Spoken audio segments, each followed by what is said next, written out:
গাজামুখী ত্রাণবাহী নৌবহর global Sumud ফ্লোটিলার অন্তত দুটি জাহাজে গতকাল মঙ্গলবার ইসরায়েলি বাহিনী গুলি চালিয়েছে বলে অভিযোগ করেছেন এই নৌবহরের আয়োজকেরা। একটি ভিডিও ফুটেজে গুলির দৃশ্য উঠে এসেছে।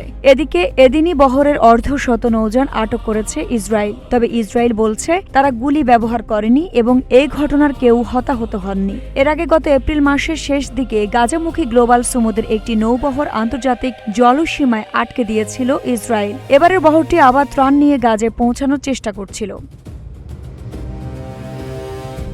গ্লোবাল সুমুদের যাত্রার ভিডিও সরাসরি সম্প্রচার করা হচ্ছিল। ওই ভিডিওতে দেখা যায় ইসরায়েলি সেনারা দুটি নৌযানে গুলি ছুটছেন। কী ধরনের গুলি ব্যবহার করা হয়েছে ভিডিওতে তা স্পষ্ট নয়। পরে ইসরায়েলের পররাষ্ট্র মন্ত্রণালয়ের এক বিবৃতিতে বলা হয়, কখনই প্রাণঘাতী গুলি ব্যবহার করা হয়নি। বিবৃতিতে আরও বলা হয়, একাধিকবার সতর্ক করার পর বিক্ষোভকারীদের দিকে নয়, বরং সতর্ক বার্তা হিসেবে নৌযানগুলো লক্ষ্য করে প্রাণঘাতী নয় এমন ব্যবস্থা নেওয়া হয়েছে। এসব ঘটনায় কোনো বিক্ষোভকারী আহত হননি। এরপর গ্লোবাল সুমুদ ফ্লোটিলা থেকে বলা হয়, পূর্ব ভূমধ্যসাগরে এবারের বহরে থাকা 50টি নৌযানের সবকটি আটক করা হয়েছে। সঙ্গে 40টিরও বেশি দেশের 428 জন অংশগ্রহণকারীকেও আটক করেছে ইসরায়েল। তাদের মধ্যে তুরস্কের 78 নাগরিক রয়েছেন।